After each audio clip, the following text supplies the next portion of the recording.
Hello and welcome to another episode of, what's the name of the show? That's Absurd. Please elaborate. Of course I knew the name. Yeah, oh, wow, it was a trick. It was a clever it was a ruse. A clever ruse here. I am one of the one half of the typical hosting compliment that you would find in this. Like if we were a Mentos pack, I think I'm purple and orange, which is a pretty good combo. I'm Trace Dominguez, science communicator, and I'm here with my buddy Julian. And I'm someone who's just learning that Mentos come in colors in a pack. Julian Huguet. The other colors of Mentos, which are, of course, mauve and fuchsia. Fuchsia. I don't even know what mauve looks like. We're gonna have to look up. Is it mauve? Is it mauve? I think it's mauve. Is it but that's okay. I like mauve. It sounds much more fancy. Ooh, I like this color. It's pretty. I just looked it up. A pale purple. Well, if this is the first time you're listening, as usual, I'm sorry. Sorry. In this show, we take questions sent to us by you, the listeners, and we take those questions, which are often ridiculous or silly or far out or absolutely bonkers, and we take them seriously, looking at the science that exists around those questions and for those questions, and then we come here and we talk about it. I have no idea what Julian's answer is going to be. He doesn't know what my answer is going to be, but two of our listeners will get their questions answered on this episode. There are totally mauve Mentoses. I'm just looking it up. Yeah, right now. Bonus answer. The Mentos fruit pack. Yeah, I was thinking the Mentos fruit pack. I don't eat the white Mentos. Those are like, it's like saying you want a breath mint and handing somebody one of the wintergreen lifesavers. That's not a breath mint. It's a lifesaver. It's insane. Anyway, the fresh makers would never stand for this. Okay, that's right. Well, fresh goes better, you know. It's fortunate that we're on colors as a topic because mine is color centric. My question comes from Ray this week, who asks, "What's the fastest color?" Ooh.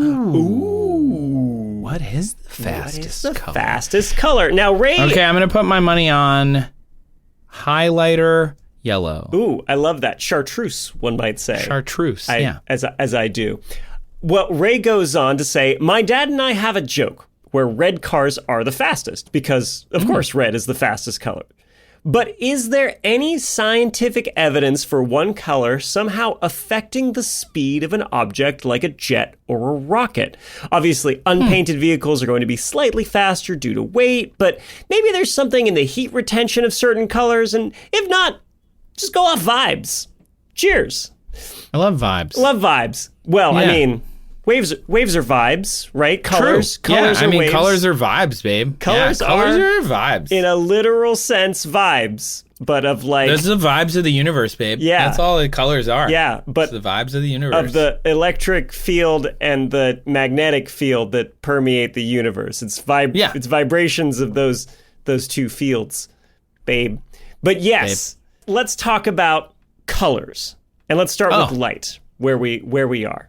Well, as we do, let's start with light. Yes. So light travels at the same speed in a vacuum no matter what the wavelength of it, right? And visible light, the colors that we see, they're just one teeny tiny little slice of the electromagnetic spectrum that ranges from, big long radio waves up at the high end and then teeny tiny little gamma and X-rays down at the low end, right? They're somewhere in the middle. Red's about 700 nanometers in wavelength. Purple's about 420 nanometers, right? So purple's a little smaller. But in a vacuum, everything's going to travel the same speed. Yeah. Right? Isn't it convenient that we can see right in the middle of the chart that we made? I mean, for all of the wavelengths of light that exist in the universe. Can you imagine? If you look at the chart that we made, we're right in the middle. Perfectly middle. Can you imagine if we could see the whole spectrum and how chaotic it would look, right? Like, I think about that sometimes. Like, what if there are aliens out there that can either see or hear what we use as like radio waves, like for why they would just like never come to our planet because they'd be like, it's so loud. They call it Wi-Fi. It's everywhere. They have radio. They have it's a chaos. How do they get anything done? ball of soup, right? And that's just the stuff we're making. And there's also, Yeah. you know, plenty of radiation being shot out by all the stars, right, across the spectrum. So, yeah, I'm kind of glad that we can only see that tiny little wedge. Also, it'd be fun to dive into one day how it might affect, you know, what our eyeballs would look like if we could perceive radio waves that are literally meters long, right? But that's another topic. Be a bunch of slow lorises out here. So let's instead kind of focus on what Ray was getting at, and that is the engineering approach to colors and pigments. And is there anything to that? Does that apply in any way? Are red cars faster, to start out there? Have you ever heard anything about red cars? Well, my dad had a car that was the color Brilliant Gelb. He has told me this many times, which is basically chartreuse. And he's like, I never got a ticket and I never got in an accident because everyone always saw my car. Which isn't really about fast, but there is like statistics that show that cars that are red get more tickets or something, or like get pulled over more often in the United States. That is the perception. I used to drive like a metallic red Mini Cooper when I was in high school. It was solar red was the official, you know, color in the handbook, apparently. And I got pulled over all the time. All the time. Do you think it's because of the Mini, or are you a bad driver? I was a bad driver. At least you're honest. I was an absolute maniac. Frankly, I'm pretty lucky I made it to be sitting here with you to the boring stages of my life where I just have a podcast, you know? Like, if you can get through the crazy driving phase to the podcast phase, you're doing okay. So yeah, there is the common conception that red cars get pulled over more often, they get ticketed more often. And I thought, is there anything to that? Well, there was a study that looked into it. They took a look at 924 speeding citations that were issued at 2 different intersections in 2 countries. So just 2 places, which is kind of amazing that so many tickets were cited in these 2 places. And they, you know, divided up what type of car it was, what color it was, and they looked at how many cars of that color were in the local population. They found that red cars were about 16% of the citations that were issued. Okay. And red cars were about 14% of the cars in the area. So that's actually pretty representative. Yeah. Right? It's not that they're getting pulled over disproportionately often. Exactly. We would expect to see them, you know, like a much higher percentage getting ticketed compared to the population if they were getting pulled over a disproportionate amount. But they're not. Not really. Not in this study, at least. And they weren't even the most cited colored car. You know what it was? Black. Ooh. Almost, White? except complete opposite. Yes, white. I mean, I guessed because it's like guessing the letter E in Hangman. Exactly. It's like the most common colors of cars are black and white and gray. And it seems like I've seen some studies saying like the world is getting more monochromatic. We're choosing these like more boring colors way more often. Yes. I have a very bright, fun blue car, and everybody looks at me like, whoa, wow. And I'm like, it's blue, you guys. It's blue. It's blue. But it has a presence, your car, I will say. It's true. But no, you're right. Like, white is the most common colored car, at least it was for the last few decades when this survey was taking place. And 25% of the cars in the area were white, and they represented 19% of the speeding citation. So if anything, I think they're a little underrepresented. Yeah. But red, more importantly, is not overrepresented. So just because you're driving a red car, you're not getting ticketed more. Now, when I got one of my many tickets when I was a young, crazy person driving my little sporty red Mini Cooper, I had to go to traffic school at one point, and this question came up. And the person teaching it said, basically, people who are attracted to red cars might kind of be crazy drivers because it's got those associations of, ooh, that's red, sporty, fast, wow. Yeah. But again, the data doesn't even bear that out, according to this, because they're not getting ticketed disproportionately. So really what might be happening is when we see red cars pulled over because it's such a distinct, distinguishing color, we note it more, and it plays into this confirmation bias of like, oh, there's another red car getting pulled over. But when Yeah. we see a white or a silver or a gray or a black car pulled over, you don't really clock it, do you? No, not real. I mean, no more than any other thing. But it's Yeah. like, ooh, look at that crate. And, and also, I think to your point, and also almost to my point, red cars are less common, right? So we not only do we see them, we track them, but I also think that red cars, likely people are going to buy them if they're sports cars. That maybe that they don't buy a lot of red Honda Odysseys. You know what I'm saying? Like they're going to buy a red car that's like maybe something that is more sporty. Maybe it's not even available in some colors, the more boring cars. And there are certain sports car manufacturers like Ferraris that are associated with red, right? Like that Ferrari red, that is Ferrari's color. I thought Ferrari was yellow. It was a yellow horse. And then the badge is yellow, yeah, but that distinct red is so Ferrari and it's part of the Ferrari culture, but that's, just Ferrari chose that color because they liked it. They stuck with it forever in its tradition. And other sports cars may have different colors. British cars are fond of like a dark green, British racing green. Yeah, British racing green, which you can also buy a Mini in British racing green. Yes, I could have, but I actually chose solar Well, and red. then there's like papaya orange for McLaren. Exactly. I joke about not knowing Ferrari red because it's fun to rib on Ferrari, but Yeah, the Ferrari fans are very passionate, and it can be fun to poke them a little bit. Yeah, every now and then. Speaking of the fastest cars in the world, though, the world record holder for the fastest production car, not a Ferrari. It's actually, officially, as far as I could tell, SSC, so Shelby Supercars, which is an American company, the SSC Tuatara.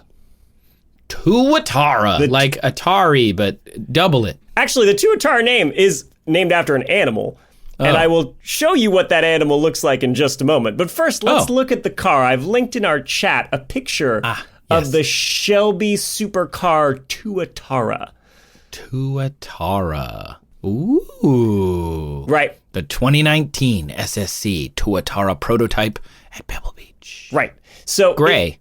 It's gray. They couldn't make it red? If you look at that car, right, it's got all the things you need for go-fastiness, it seems, right? It's sleek, it's aerodynamic. Very close to the ground. The one I sent you in a picture, it's not red. No. And like I said, though, it's named after the Tuatara, which is an animal. And there's a history of fast vehicles being named after fast animals, right? Like I think of the Hayabusa motorcycle, which is the Japanese word for peregrine falcon, right? So the Tuatara, do you want to see what that looks like? I bet you it's like a sleek cat or like a really cool like a mongoose. Yeah.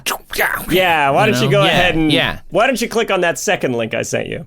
What? That's not on any of the things that I listed. He actually looks kind of like derpy. It's a lizard. Derpy it's like a silly lizard looking with reptile. its mouth half open going, hey, how's it going, you guys? Exactly. It's a reptile that's native to New Zealand. Tuatara is apparently Maori for like peaked back because of the little ridges on its back. It is not a lizard, though. Oh, Can you believe it? It actually split off from lizards hundreds of millions of years ago. It's in a different clade entirely, even though it looks exactly like a lizard, which is really funny to me because there's a movie called Leo where Adam Sandler is the voice of a classroom Tuatara, and the whole movie they call him a lizard, and it drives me insane, and I just wanted to bring that up on the platform that I have. I'm proud of you. So if you watch Leo with your kids and they call it a lizard the whole movie, you now know it's not a lizard. So now you too can share Julian's pain. My frustration. It's like when I'm listening to Baby Shark and I get upset because they always make Daddy Shark the biggest shark because of the patriarchy. But in reality, in most species of sharks, female shark is larger than the male shark. Interesting. Not most, maybe, I don't know about most species of sharks, but the sharks that you think of, like great whites and stuff, the females are bigger. And so really the mommy shark should be the biggest shark. But it's like baby, then mommy, then daddy, because patriarchy. Anyway. That's good shark knowledge that I didn't have, which, by the way, listeners, if you have shark-themed questions, please send those in. We're going to have a shark expert on soon. She's very smart. She's very funny. You probably know who I'm talking about. And I would love for her to have a lot of different shark-themed questions to pick from. So if you have one, send it in. Okay, where were we? So tell me more about this little derpy lizard guy. Tuatara. Well, I'm going to talk about the car, not the lizard. The lizard's not even a lizard. The not lizard is not particularly fast. Why SSC named their record-breaking hypercar after this not lizard, I couldn't tell you. But anyway, just there saw you go. The name and were like, this is cool sounding. So the Tuatara car officially broke the record because it did 2 runs on the same day. It actually did it at Kennedy Space Center on the runway that the space shuttle would land at. Cool. It did going north, where it clocked a speed of 279.7 miles an hour. Then it turned around and came back and broke 286.1 miles an hour. Wow. For an average speed of 282.9 miles an hour, or 455 kilometers per hour. That's fast. Too fast, I say. Yeah. Well, Too as somebody fast who's for a car. never had to go to traffic school like myself, that seems way too fast. As somebody who's driven too fast too many times, I also think that is too fast. Other cars have gone faster, but they haven't done the proper, telemetry record-breaking setup and a run in both direction. There's like the Bugatti Chiron Supersport, that sort of thing. They've broken 300 miles an hour, which again, too fast. That's too fast. But the Tuatara is the official record holder, and the car that broke it was, do you want to guess the color? White. No, actually, this time it's black. Oh, dang it. But it had 0 for 2 today. A little red stripe on it. So maybe that Just helped. a little I don't know. red Just stripe. a little whoosh.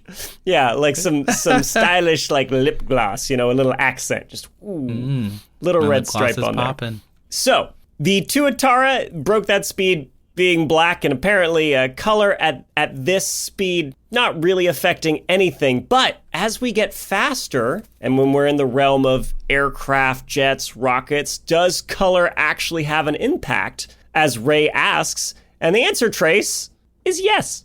Oh, really? Really? I mean, I know about the space shuttle one. Right. When they originally released it, it was white. Like the first STS-1 was like white shuttle, white boosters, white tank. Oh, yeah. And then they were like, that's too much paint. We need to get some of that. And it was saved like 900 pounds or something. It was like a lot of weight. I'm remembering that from memory, but it was a lot of weight that they saved. Although for the shuttle, the concern more, right, is like you just don't want to lift unnecessary weight because a rocket is just purely fighting against that weight. And so the less weight you have, the better for your rocket and your fuel consumption. You ever think about how the underside of the shuttle's black and the top side is white? Yeah. Well, there might be a reason for that. And to illustrate that, I'm going to talk about another airplane. Yeah, that's right. I use this all as an excuse to talk about airplanes. Are you shocked? Are you shocked? I'm not. No. I'm not shocked. We'll get to the space shuttle, but let's go a little bit farther back. Let's start in like the 1940s, right? During the Second World War. And at the start of the war, all aircraft were painted. They were camouflaged, not because, when you're flying above them and looking down, they're going to blend in. But when they're parked on the ground, it can be helpful. So when, say, the Germans were flying over England, it made it harder to spot the airplanes on the ground. Right. Later in the war, though, the Luftwaffe, the German Air Force, was basically destroyed. They're not really a threat anymore. And so the Allies kind of looked at each other and they were like, do we need to keep painting the planes? Is there any advantage to that? And they looked into it. And some studies found that, they could have a speed gain of a few miles an hour, 7 to 9, which is like about 13 kilometers an hour tops. Right? By not painting them. By not painting them. Although other studies looked into it, and the issue is that, in the 1940s, production was not very precise sometimes, especially when you're cranking out all these aircraft. And so painted airplanes might actually be a little more aerodynamic because the paint fills in like the gaps and smooths out some of the rougher edges. So there's a debate on whether or not that actually helped. Painted airplanes, though, were heavier. And again, there's a debate here because there aren't any official records on how heavy a gallon of paint was from back then. So some people think they were maybe 75 pounds heavier, which is 34 kilograms. Others think, hey, back then when they had like lead paint, maybe it was as much as 300 pounds difference or 136 kilograms. Top speed, though, not a hugely impacted thing by weight when it comes to aircraft. Again, it's more about aerodynamic efficiency and drag. And so later in the war, they would still save time on production by just basically giving them a clear coat, maybe wax or like a gloss. Lighter coat, smooth out some of those edges, fill in some of those gaps, and then send the airplane out the door. So late in the war, you see a lot of really beautiful, like bare aluminum looking aircraft. But more so, that's, a production issue. Like this will just save us time, and maybe they'll be a little bit faster. So I'm just picturing Aaron Aronson out there painting camouflage by number. You're like, okay, this one's the light green. This one blends and this in one's with a brown.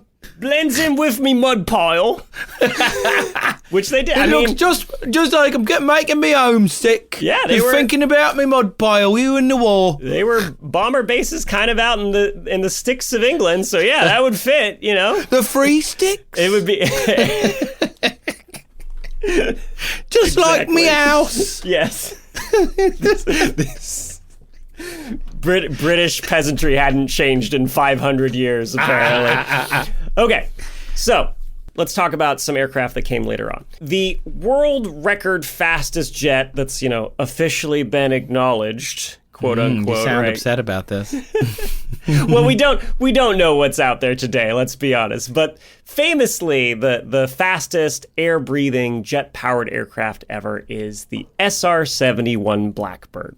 Right? You probably know it, but if you like, I can link you a picture to it.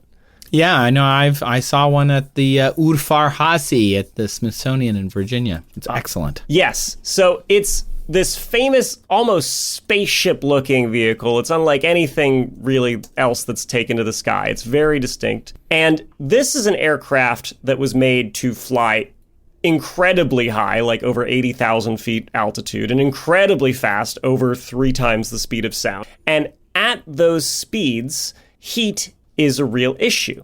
An earlier version of the SR-71, by the way, was the A-12. That's the one that the CIA used to fly. And there's actually one down here in LA outside the California Science Center that anybody can go and see. And if you click that last link I sent you, you can take a look at it. Oh, yeah, I've seen that one. It's by the parking lot. Yeah. And what color is it? Silver. It's silver. That's right. It's basically unpainted. It's the nickname of this one in particular is the Titanium Goose. Wow. That's not exactly flattering. No, it's not. Well, it's got that big hump on the back because it was the trainer aircraft. Basically, it's got 2 cockpits, and the one behind the front one is for the instructor, and it looks over what the student pilot's doing. It's also the only A-12 that never went 3 times the speed of sound because the engines that would let it do that weren't developed.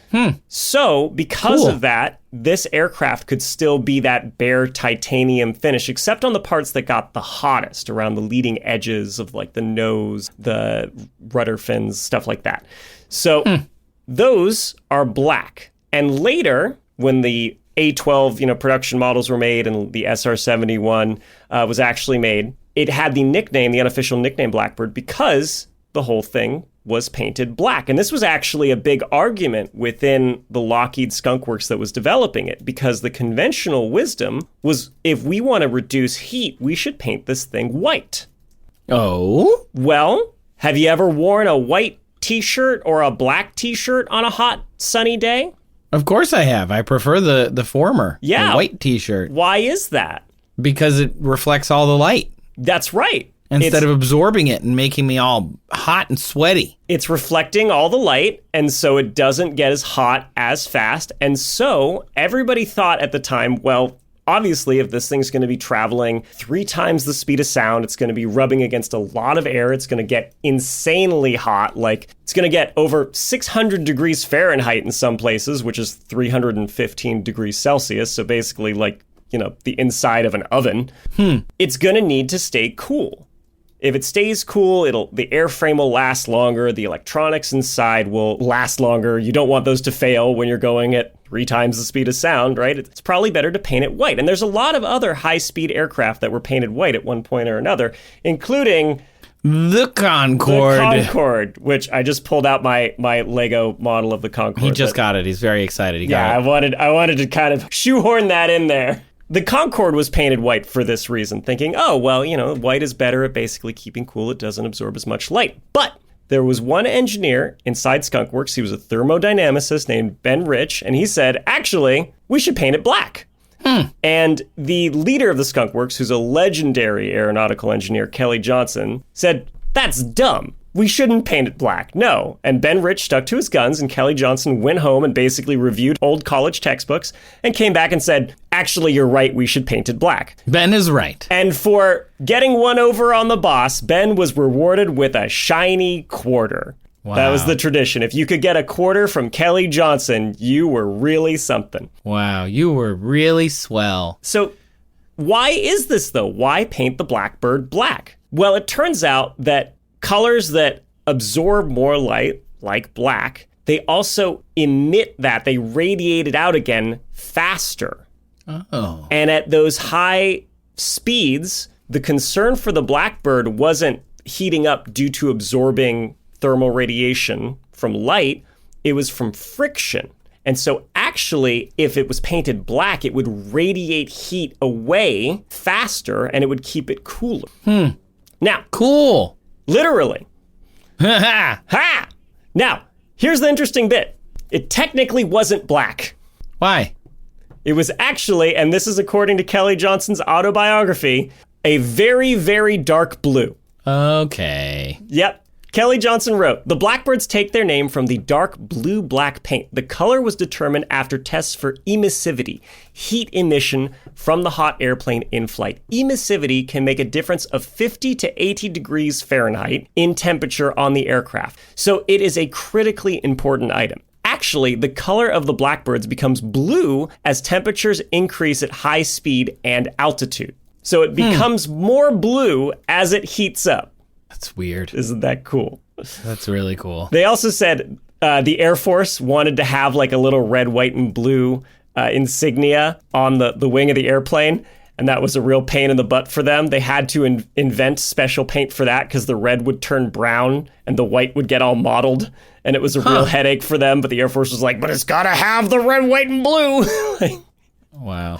I mean, yeah, sure. Yes, of course. Yes. Yeah, sure. Sure. But yeah, the Blackbird, by being painted this very dark shade of blue, actually was able to maintain these high speeds and, have less maintenance and be more reliable because of this color. So Ray, yes, actually, the color of this high-speed aircraft was important.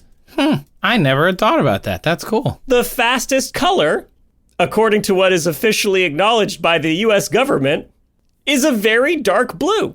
A very dark blue. Wow.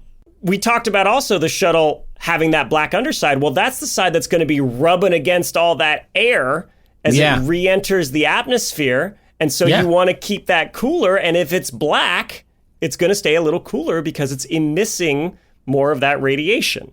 Yeah, that makes sense. Now, I'm not quite done because remember how in the beginning we said the speed of light in a vacuum is always the same? Right. I mean, that was kind of some weasel words on my part. What do you mean? Because that's true.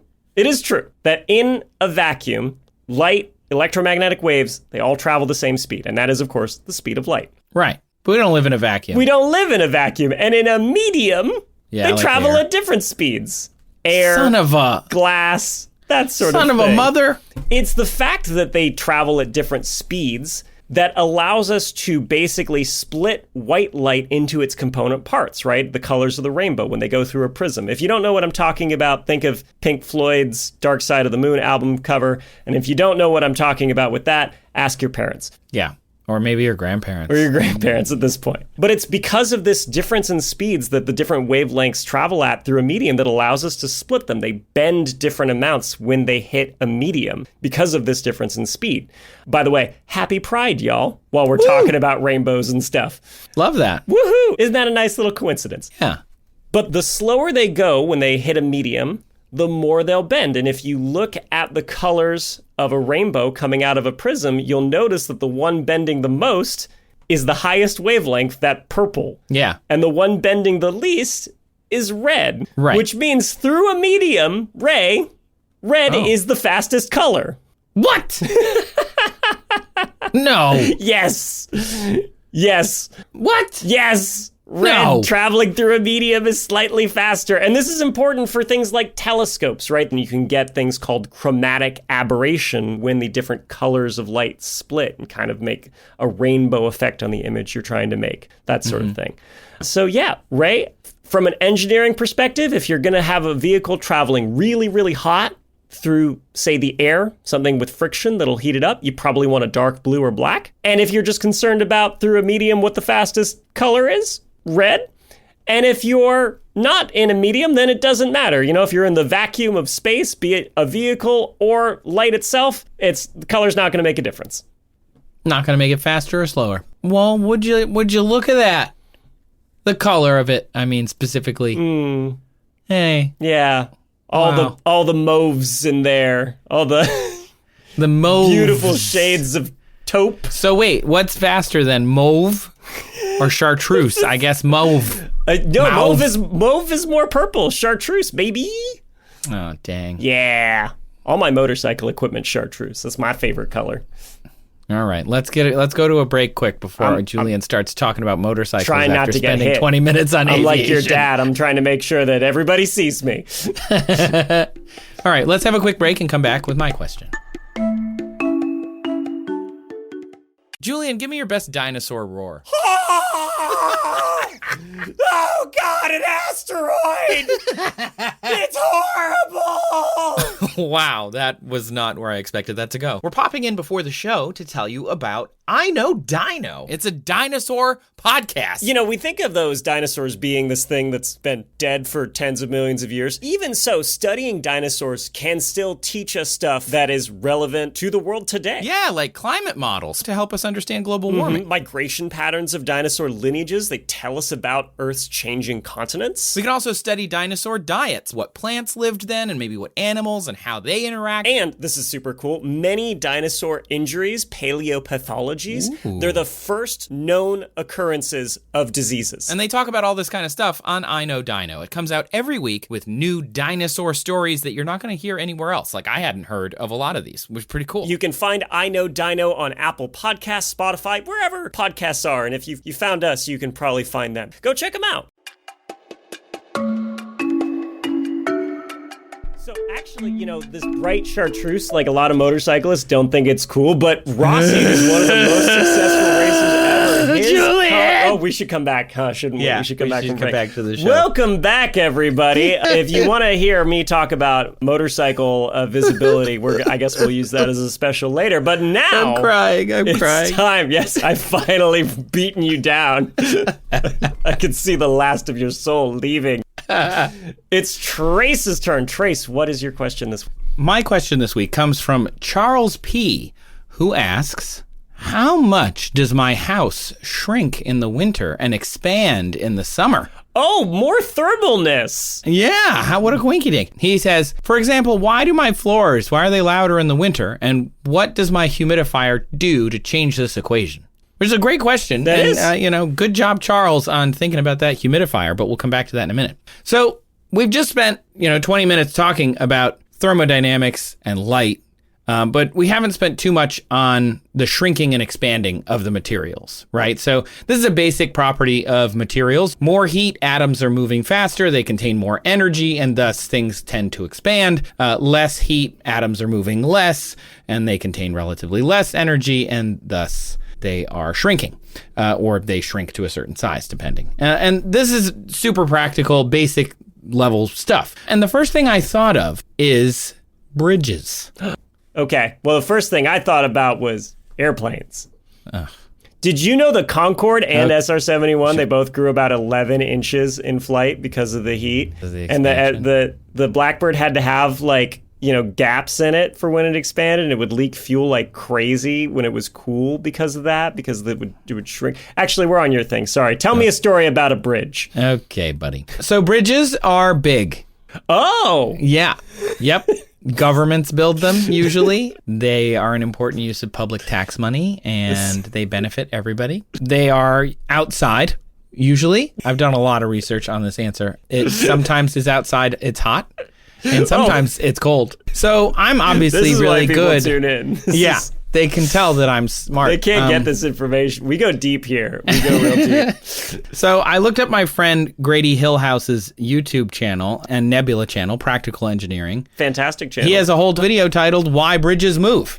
Put simply, thermal expansion as described by the formula delta L equals L alpha delta T, which is to say the change in length equals the original length of the bridge or thing times the coefficient of thermal expansion times the change in temperature of that thing. And the reason I looked this up is because Charles asked how much my house shrinks in the winter. And I thought, oh, it's cold in the winter. So we need to know about the thermal expansion of this person's house. So the coefficient of thermal expansion is something that engineers have documented and proven over and over again. Something like concrete or steel have a coefficient of thermal expansion. It's in a lookup table. You just go find it and you're like, it is, this number of meters or millimeters or, micrometers really per degree or whatever it is.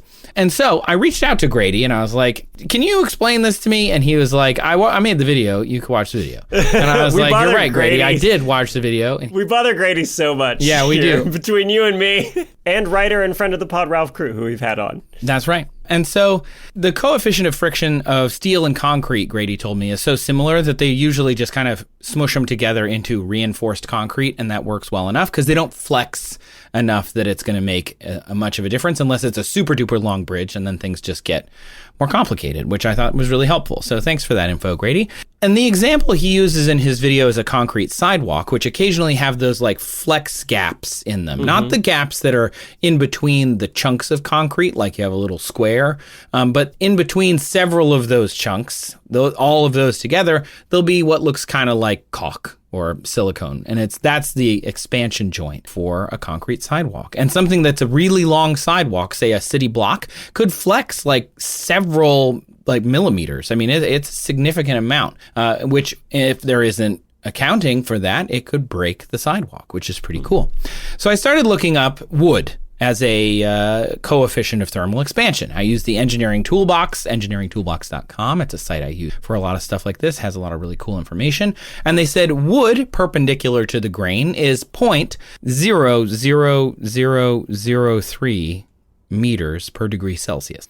Wood parallel to the grain is 0.00003 meters to the degree Celsius. Was that, I wasn't counting, was that one more zero? Yeah, it was one more zero. So it's order of magnitude less. Yeah. And then different types of wood like fir or pine have 0.00000, it's 5 zeros, 37 or 5 zeros 5 meter per degree Celsius. And I was like, that's real small. That's a real small amount. And I was a little confused by that. But I was like, okay, but I have this equation now, and I can just like spit out an answer for Charles, I thought. But I was looking up a paper about the expansion of wood, and I ran into a speed bump, if you will. I put myself kind of out on a limb, if you will, because I found in one of the papers the term relative humidity being rather important to wood. In case you don't know what relative humidity is, it's the amount of water vapor present in air, usually expressed as a percentage of the amount needed for saturation at that temperature. So realizing that humidity might be important, I started looking up some other things rather than just running right into this equation. Because with something like steel, relative humidity doesn't matter. It's not going to absorb any water from the air. But wood, being a former living thing, maybe. So I looked up the Forest Products Laboratory. Have you heard of them? No. They are the part of the U.S. Forest Service under the U.S. Department of Agriculture, and they're based in Wisconsin. And they have a paper titled How Wood Shrinks and Swells. And I thought, this is going to answer my question. This is it. Not a joke paper? It's a real paper from like the mid 20th century. It's like a scan of a piece of paper with like cool design in it and everything. It was really awesome. And they didn't mention temperature at all, which means everything I've told you about the coefficient for thermal expansion is basically doesn't matter.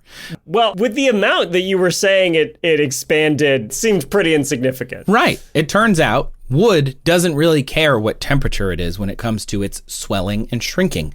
They focused entirely on relative humidity. Interesting. And the reason is that wood is, again, a former living thing. It's actually a collection of fibers made of cellulose, hemicellulose, and an organic polymer named lignin. And they're all hydrophilic, meaning they want to absorb water. They like it. One site described it as, quote, a tiny bundle of straws that can absorb and release moisture from the air. So a tree trunk that is made of wood. I don't know if that's novel information for anybody. Right up there with bridges are big and usually outside. I'm really full of information on this one. Did you know that tree trunks swell with water and expand at night? Oh, I didn't know that. And then during the day, as the water moves up the tree and out the leaves, they thin out. And there was a study in the Virtual Forest Initiative where they graphed it, which is so cool. And it basically is a graph of these spikes of different girths of oak trees and the expected pattern of shrinking during the day and then refilling with water. And it turns out, yeah, they change throughout the day, which is pretty cool. But since houses are built of wood, I was like, I need to learn more about wood. And because timber that we've used to build a house, it has the same property. Because it doesn't matter if the wood is alive or not alive, it's still made of those same natural polymers. They're still hydrophilic. And so the wood has a property called moisture content. Whenever we cut down a tree and we use it for timber, we will measure its moisture content. And just like the engineering toolbox, different wood researchers have determined different moisture contents for different trees, which is so cool. I looked high and low and wouldn't you know it, there's no straight up formula for calculating swelling and shrinkage of trees. Isn't that annoying? Oh my gosh. There's not like just like a L equals delta, relative humidity or whatever. Because even if you had a tree that would swell in one way, a different tree would swell in a different way. And usually with houses, we're using specific things. In the United States, we build a lot of houses out of wood. That's not actually common in a lot of places. Some use concrete, some use reinforced concrete, others use blocks or bricks. We use wood for most small buildings. And so all of those buildings are changing in size, which I wasn't even sure if that was the case until I started reading about wood. But all of this started to get super complex, and it kind of like got out of my depth. And so I went back to the Forest Products Lab and I called them. And I talked to Sam Zelinka, PhD, materials research engineer at the Forest Products Lab in Madison, Wisconsin. And I asked him about this wood versus bridge thing. And here's what he said.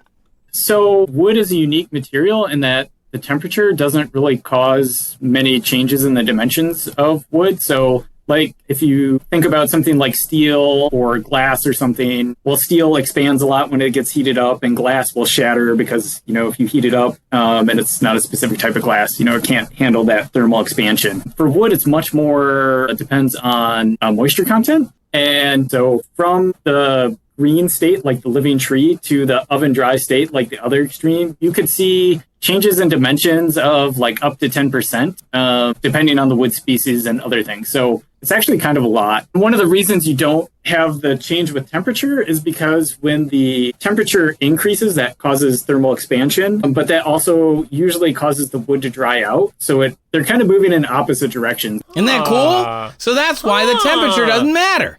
Because it's an inverse relationship. Wow. Isn't that also, cool? Super happy that you got a response on your phone call to a government agency as a side note. Me really too. Happy about that. I was so happy. And look at this excellent use of taxpayer dollars to understand how wood actually works. It was pretty cool. But depending on what the house is made of, we could determine then how it would swell or shrink. Charles didn't provide us that information. Oak is a hardwood, and it moves a lot. Like it can actually soak up a lot of water. Pine moves just a little bit. It doesn't soak up as much. But it's not that simple. Because, really? Knots. Yeah, no, yeah. Wood. Yeah, I see you're branching into comedy here. Thank you. This is supposed to be ostensibly a funny show. And Bridges Outside didn't get the laugh I thought. So here's here's another piece that Sam told me about how wood expands, because it turns out damn it, it's not that simple. If you think about a tree, there's kind of 3 dimensions from the roots to the crown, and that's called the longitudinal direction. And then there's 2 other directions. If you think about a tree from the pith to the bark, that's the radial direction. And then if you cut something at a right angle to that, that's called the tangential direction. Each of those 3 dimensions shrinks and swells completely differently. So there are 3 different dimensions. And again, I'll just reiterate the long axis up and down. He said that only swells about 0.2% overall. Like, no matter how much water content it has. Then there's radial, which again is from the center of the tree out, like a wheel if you were looking down on it.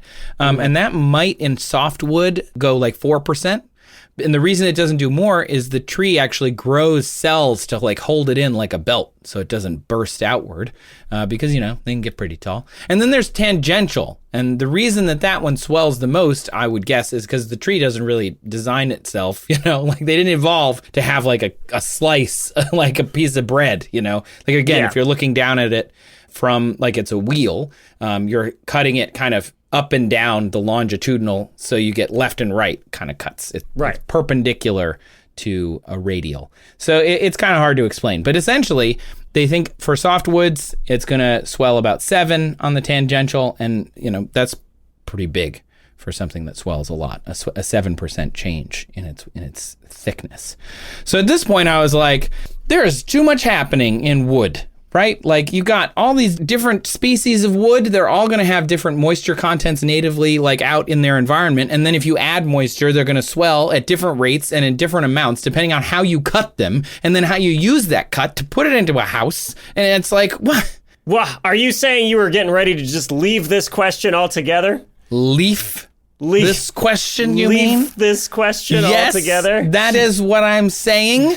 I should stick to the things that I know. Yeah. Which is not wood. So you're basically barking up the wrong tree? I was barking up the right tree. I was talking to Sam. So I asked Sam, look, how does anybody know anything about this? And he threw shade on our podcast, which I loved.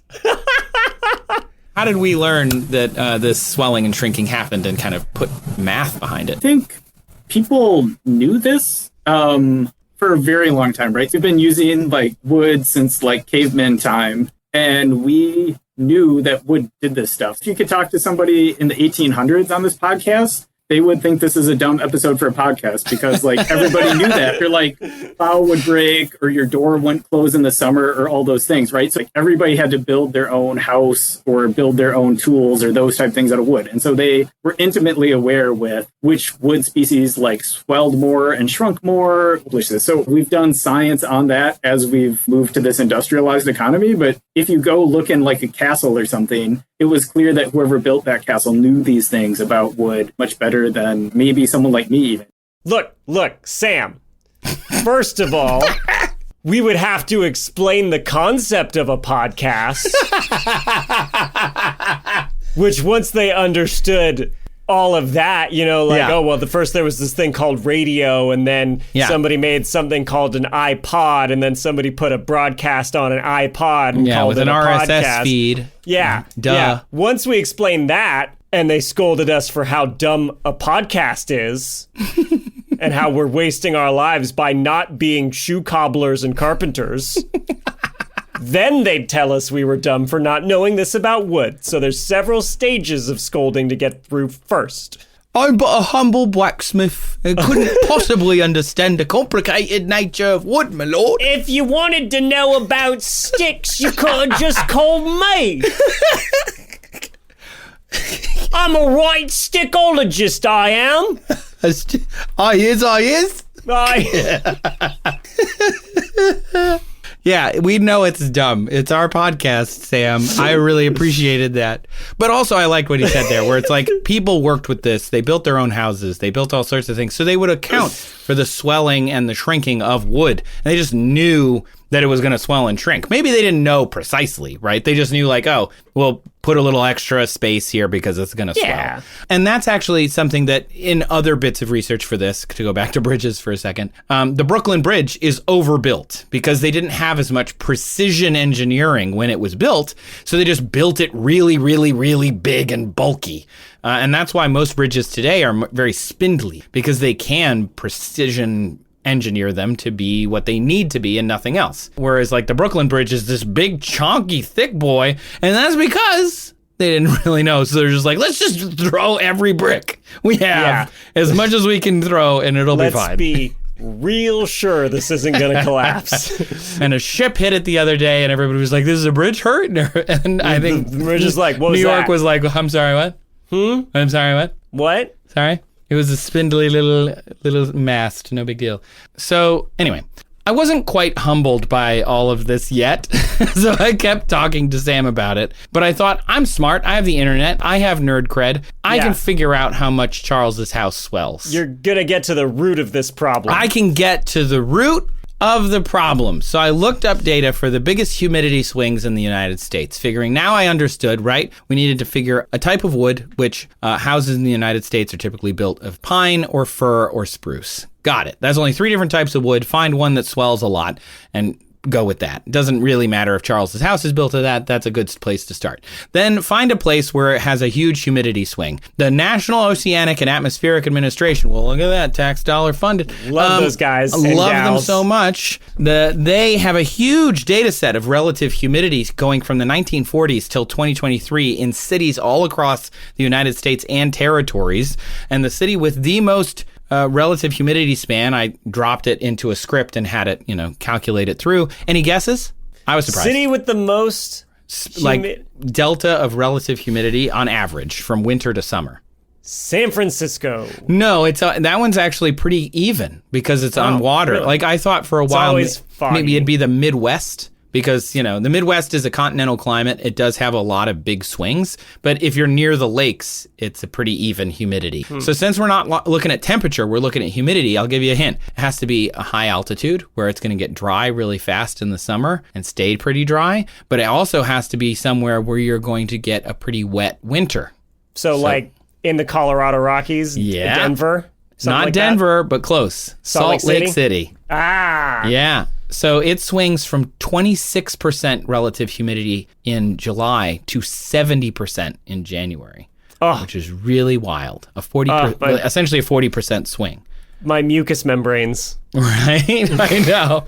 So let's say Charles made a house out of pine, and like the engineering toolbox, we look up the swelling ratio for the wood, and we start thinking about how much a percentage change it's going to get over this 44% change in moisture. And then Sam was like, nope, dude. So going back to that thought about a living tree, if it's fully saturated with water, trees made up of cells that are called tracheids. So they're like long, skinny tubes made up of polymers, cellulose, hemicellulose, and lignin.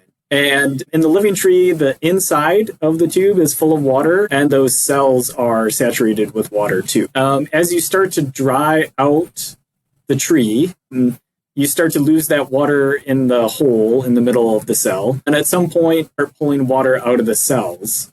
Then they start to shrink or collapse as you pull that water out. Once you add water back in, once you get above 30%, there's no more room for it in the cell walls. So it's got to go in the cell lumen, or that hole in the middle of the cell. Once you're above that level, you can change the moisture content by a lot, by 100%. And it doesn't really get bigger because you're not changing the dimensions of the structure. You're putting water in the holes in the structure. So it's like pockets that exist after you get below a certain level, and they just fill those pockets kind of back up again. Yeah, that's a good analogy. See, I'm smart. I made a good analogy for pockets of wood holes. Sam's just being nice at this point. I feel like Sam's just being nice. But so it's not even, doesn't even matter if it's the big swing in humidity. I went and looked up all that data. Didn't matter. He's Didn't like, matter. nah, it's not going to matter. It's only so much space in the wood. Well, so dumb. We're trying. So you have to know the type of tree, you have to know the cut of the wood, you have to know the location for the house to know the relative humidity, and then you still have to think about the cells of the tree and how much they can be dried or not. So you know what? At that point, I'd been on the phone with Sam for long enough that I was just like, hey, Sam, how much is Charles's house going to swell? You're just going to out and out. Excuse. Wow. I did a back of the envelope calculation, and so let's kind of like walk through it. This assumes that you don't have air conditioning. You're subject to whatever the humidity is in the environment you're in. You're heating it in the winter because that's going to dry out the air. So maybe in the winter, it's like 30% relative humidity. And then if you're somewhere in the Midwest or central United States, it could get 80% relative humidity for a few weeks in the summer. If you do the math, that causes about a 10% change in moisture content. If you have about 0.2% change from the green state to the oven dry state in a longitudinal direction, I think we get about a third of that. So the total shrinkage on a 20-foot structure is going to be about a half inch. You're going to get about a third of that, I would think. But then you got to consider there's going to be at least 2 floor joists, right? They're going to be like a 2x10. You could even have them such that they're in the tangential direction. So you could get maybe 7% swelling. So if you had a 2x10 from the green to dry state, that's about 0.4 inches of shrinkage. You're about a third of that as well. So if they were all a half inch, you're about 1/3 plus 1/3 plus 1/3, that gets you about a half inch. That is probably a very rough calculation, but it seems reasonable that you could maybe expect that. Sam's amazing. Sam is amazing. Protect Sam at all costs. Right? Oh my God. You just bothered this guy on a random Thursday, and we're just like, hey, Sam. Sam, how much does Charles's house shrink? Sam, a stranger on the internet. First, Sam, walk me through all the ways wood can expand and contract. Yep. So that I can do the math. 200 years ago, people would think we were kind of dumb. Yep. And then do math for a twice removed stranger, like multiple degrees of separation. And Sam stepped up and just knocked it out of the park. Sam did it. Back of the envelope calculation. Before we even hopped on the call, he'd already done the math. Exactly how much humidity was affecting the strength of that bat he was going to use to knock this thing out of the park. Nice. So, remember that paper from the 1950s, the Forest Products Lab paper that I told you that I found that got me to Sam in the first place? Yes. Quote, seasonal changes in atmospheric conditions within the building may cause shrinking and swelling that will result in a vertical movement as much as half an inch at the attic floor level of a 2-story house. Whoa. It was in that paper also. A half an inch or about a little over a centimeter.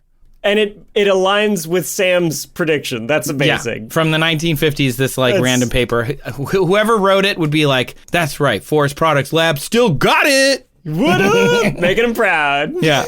So, Charles, according to Sam, Dr. Sam, amazing Forest Products Lab, U.S. Forest Service, United States Department of Agriculture, your house would shrink maybe a half an inch or about a centimeter in the winter versus the humid summer. This is assuming you don't air condition it. Now, Julian, do you know why that matters? Yes, because air conditioners also remove humidity. Exactly. So you end up with this stable humidity level if you use your air conditioner. And that's fine. It doesn't matter. But I did think that was really interesting, too, because he mentioned new houses. When you have a new house, they don't wait until the wood is totally completely dry and then build it really quick before it rains or something. The wood is whatever is outside's humidity that's just going to absorb it. And so that means that after the house is built, that first year, when you heat it and cool it and heat it and cool it, whether you have air conditioning or not, the wood is going to expand and contract, which is pretty cool. And that's why when you have a brand new house, sometimes things crack, like plaster cracks, doors get unlevel, windows don't really close and open the way they're supposed to, because you never know quite how some of these things are going to shrink and expand, which I think is just so cool. I never thought about it. I was like, oh, well, that's just the house settling. You have a house that creaks at night, and that's just, it's part of the wood shrinkage and swelling. It's so cool. That is cool. And because I'm a huge nerd, after all this, I was so impressed with Sam. Yeah. And I said, Sam, why shrink wood, please? Why, how, please, Sam? So why does wood swell and shrink? Well, in the living tree, for the whole tree's life and everything the tree cares about, it lives in this environment where it's always full of water. And so it needs to move that water around in the tree and do a whole bunch of things. So the structure of wood has cells, and these cells are made up of hydrophilic polymers. And when we want to use the wood, we need to take all that water out. So that structure had space for all this water when it was in the living space, and that kind of collapses. But those polymers still really like water, so they pull water out of the environment. And so if it's humid, it's going to pull some of that water into the wood, and it's going to get a little bit bigger. And then, when there's less humidity, it's going to lose some of that and shrink back down. So that's why wood swells and shrinks. Overarching recap. There you go. Sam just did my whole job in 1 minute. Yeah. Right? Yeah, why didn't we just have Sam host this bit? Oh, man. I could have told Sam all about airplanes. I bet he doesn't know. Well, he probably knows about that. He sounds super smart.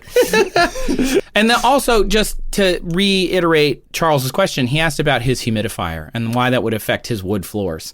Same reason. Often, as well, floors, if you think about what you're looking at, that piece of wood, right? The wood, if it has rings that are really big and long and kind of thick, that's a tangential cut. It's not cutting it along the rings, because then you would have lots of lines, and it's not cutting it from top to bottom like a 2x4 or other framing timber. They're cut longitudinally, so from top to bottom of the tree, from crown to root. So when you're building something like a cabinet, those things swell a lot. And floors also, they swell a lot because you want those long beautiful lines in your floor. You don't want them to have lots of little lines, and you don't want them to have no lines at all, usually. And so if you have natural wood floors, you're getting the swelliest cut of the wood. And I would never have known that until I talked to Sam. Isn't that amazing? And I brought up doors. When you look at a door and it's a real wood door, you can see those lines and beautiful,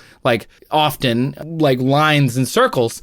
And then I thought, oh, wait, that's just veneers. And he's like, veneers are neat too, because they combine a tangential cut, a very thin tangential cut of wood, and then a longitudinal cut of wood. They glue them together, and then they're able to limit the amount of shrinkage and swelling for that piece of wood. Mm-hmm. And that's also why plywood is really cool, because they chop up all sorts of different pieces of wood to manage it so it's super stable and it doesn't swell as much. And then they also talk about composite and engineered wood, which uses little pieces of wood to do the same thing along with glue. And so we end up with this super stable, super cool wood. And it's been amazing for hundreds of years, and now we're learning all sorts of stuff, and all that's because of Sam. Woo! Sam. We are going to send this to him, right? Or we? No, we're definitely sending it to him. Okay, good. Yeah. So anyway, Charles, I hope that answers your question. Really, we should just thank Sam, because we couldn't have done this without the Forest Products Laboratory. So a really amazing part of the U.S. Forest Service. Really cool. I love when we can call an expert, and especially like we talk about now when it's, something part of the U.S. government that we paid for, Trace, as taxpayers in the United States, and they do all this awesome work that a lot of people never see or appreciate. But here we can give them a little bit of their due, and that's so right. Nice. I love that. Thanks for listening to this episode of That's Absurd, Please Elaborate. The show was created and produced and written by Julian Huguet. And created and written and produced by Sam Zelinka. Okay, yes, this episode for sure. But usually Trace Dominguez. Today's show was produced and edited by the wonderful and probably made of wood, just as solid and really warm. Man whose dimensions do not change with relative humidity in any way. Nice. The most stable material that we have in this team is Kyle Sisk.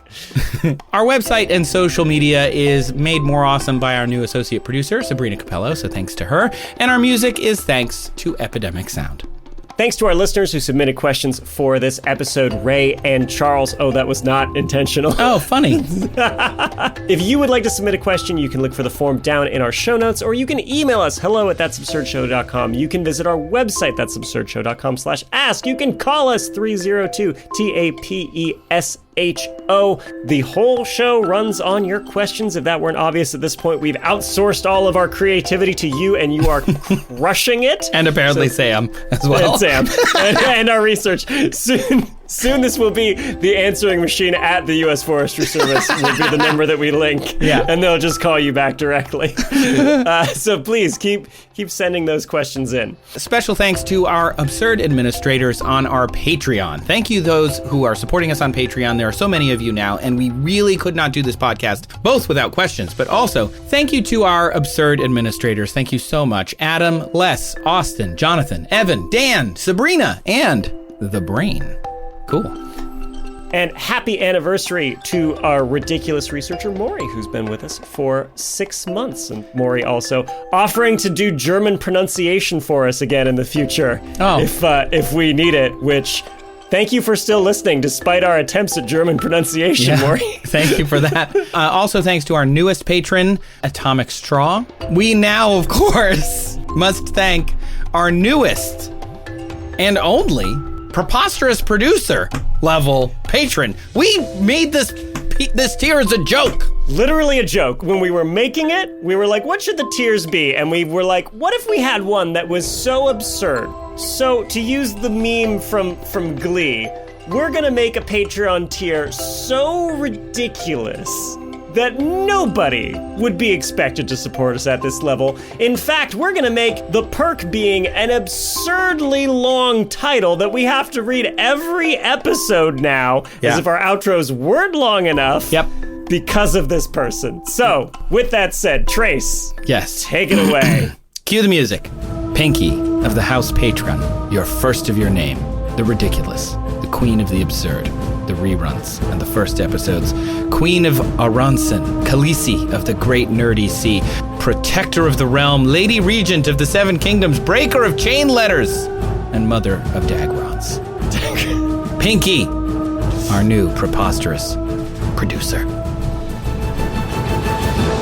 Oh boy. If we're going to have to do that every episode, that's going to be a lot. That's going to be a lot. And Pinky deserves it. That's right. Wow. Thank you, Pinky. You're a maniac. You Absolute are indeed maniac, a maniac. Pinky. Thank you to everyone listening. Leave a review wherever you're listening right now. If you haven't left a review, to those who have, wow, we see you, the reviews. You make fun of Julian. What else do we talk about at this section? This is great. Plus, you can find the link down in the description if you want the other one. And finally, the thing that we say at the end of every episode. Sam, we couldn't have done it without you. Sam. You're my boy. Blue SR71 because SR71 Dark blue. Dark blue. Yeah, as we learned. But Bluebird doesn't sound as cool. I wrote a haiku. Wood ain't black, it's blue. Yep, dumb episode. Titanium goose.